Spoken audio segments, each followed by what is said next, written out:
शिवाजी कोण होता या पुस्तकानंतर आता रामायणावरून शरद पवार गटाचे आमदार रोहित पवार आणि शिवसेनेचे आमदार संजय गायकवाड यांच्यात शाब्दिक चकमक पाहायला मिळाली आहे. पाहूया. ज्या व्यक्तीबद्दल तुम्ही म्हणत आहात त्यांना म्हणा वाल्मिकी रामायण कधी वाचलंय का बघा. त्या रामायणामध्ये भगवान यांचा उल्लेख एकेरी केला आहे. मग उद्या जाऊन तुम्ही त्याच्यावर ऑब्जेक्शन घेणार आहे का? विषय असा असतो की त्या काळामध्ये जी काही पुस्तकं आली आहेत तो इतिहासाचा भाग झाला. त्यावेळेस सगळेच लोक लिहित असताना आदराने लिहितात. प्रभू रामचंद्रांबद्दल सुद्धा आदराने लिहिलं आहे, प्रेमाने लिहिलेलं आहे. शिवाजी महाराजांबद्दल सुद्धा त्या काळामध्ये समकालीन जे सगळे लेखक होते त्यांनी तशाच पद्धतीने लिहिलंय, पण खरा इतिहास पुढे आणलेला आहे. नंतरच्या काळामध्ये जेव्हा पुस्तकं लेखक लिहायला लागले तेव्हाच पद्धत बदलली. छत्रपती शिवाजी महाराज हे लिहिण्यात आलं.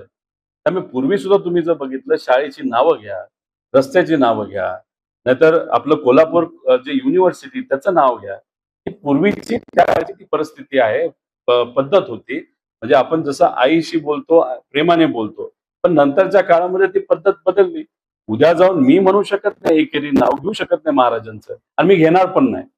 पण आजचा काळ वेगळा, पूर्वी लिहिण्याची पद्धत, विचार करण्याची पद्धत ही वेगळी. त्यामुळे आमचं काय मत आहे की आपण जेव्हा एखाद्या गोष्टीवर बोलतो, बातमी होण्यासाठी स्टेटमेंट कुणी करू नये. बघा, त्या मी बोललो होतो की रोहित पवार बोलले की पुस्तकामध्ये शिवाजी महाराजांचा एक उल्लेख आहे, तसा रामायणामध्ये वाल्मिकी ऋषींनी पण रामायण हे प्रभू रामाच्या कार्यकाळातच लिहिलं गेलं. आणि वाल्मिकी ऋषींचं वय आणि प्रभू रामाचं वय पाहिलं तर वाल्मिकी ऋषी कितीतरी वर्षांनी मोठे होते. त्याच्यामुळे एखाद्या वडिलासारख्या माणसाने आपल्या लेकरासारख्या मुलावर जर एकही भाषेत लिहिलं तर हे कोणी समजू शकतं. आणि शेवटी वाल्मिकी पुढे वाल्मिकी ऋषी झाले आणि ते सगळ्यांना गुरुवर्य झाले. परंतु कोणी आजचा पत्रकार हा काही शिवराजांच्या काळातला नव्हता. ही आताची टमरेट आहे ती आता आलेली. आणि आम्ही आताच म्हणत नाहीये की वारंवार ज्या ज्या ठिकाणी छत्रपती शिवाजी महाराजांचा उल्लेख एकेरी असेल तो त्याने कुठेही पुस्तक असो तो बदलला पाहिजे आणि याच्याकरता आमचा लढा हा सुरूच राहणार आहे. त्याला वारंवार सगळेच मला सांगतात की संजय गायकवाड महिलाबद्दल असे बोलले, तुम्ही आमचं बी काम बघा ना जरा. या बुलढाणा जिल्ह्यात सैलानी सारखं गाव होतं जिथं 100 वर्षामध्ये हजारो महिला लुटल्या गेल्या, हजारो महिलांचं धर्मांतर झालं, त्यांच्या आबरू लुटल्या गेल्या. ते वाचवायचं काम या आमदारांनी केलेलं आहे. एकेका दिवशी एकेका महिन्यात 50 सापडायच्या, 50-100 ते आमदारांनी थांबवलेलं आहे. 222 मुली लवचिकच्या वापस आणल्या, त्या या आमदारांनी आणलेल्या आहेत. 5,500 ते 6,000 महिलांचे तुटलेले संसार या आमदारांनी बसवलेले आहेत. एवढंच नाही तर कोणाच्या घरामध्ये आकस्मिक मृत्यू झाला तर त्या विधवा महिलांना 6-6 महिन्याचा किराणा, कपडा, लत्त्यासह त्यांच्या सगळ्या लेकरांच्या शिक्षणाची व्यवस्था हा आमदार करतो. याचबरोबर अपंग शाळेच्या 26 अंध आणि अपंग मुलींना दत्तक सुद्धा आम्ही घेतलंय. काय वारंवार महिलांचं करता?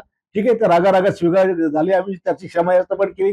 परंतु वारंवार हाच विषय काय, आम्ही जणू महिलांची शत्रू आहोत असं जे दाखवलं जातं. मग आज तुमचं छत्रपती शिवाजी महाराजचं प्रेम कुठे गेलं होतं? 2 वेळ शिवरायांच्या स्मारकापासून गेले तुम्ही आणि साधा तिथं जाऊन तुम्ही नाम करू शकते. आणि इकडे सांगता की जिजाऊंचा जिल्हा होता. या जिजाऊंच्या चौकामध्ये जिजाऊ साहेबांचं, संभाजीरावांचं महाराष्ट्रातलं पहिलं एकत्रित स्मारक आहे, एवढं मोठं. तुम्हाला वाटलं नाही इथं नतमस्तक व्हा? तुम्हाला वाटलं नाही की महाराष्ट्रातलं सगळ्यात उंच स्मारक छत्रपती शिवाजी महाराजांचं बुलढाण्यात इथं नतमस्तक व्हा म्हणून? आणि काय सांगता, आमची लायकी काय, तुमची लायकी काय आहे? बाप दादाच्या काका पुत्याच्या भरोशावर तुम्ही राजकारणात मोठे झाले. अरे आम्ही स्वतःच्या भरोशावर मोठे झालेलो स्वकर्तृत्वावर. आम्हाला कोणा बाप दादा कोणा काका पुत्याचा आशीर्वाद नव्हता.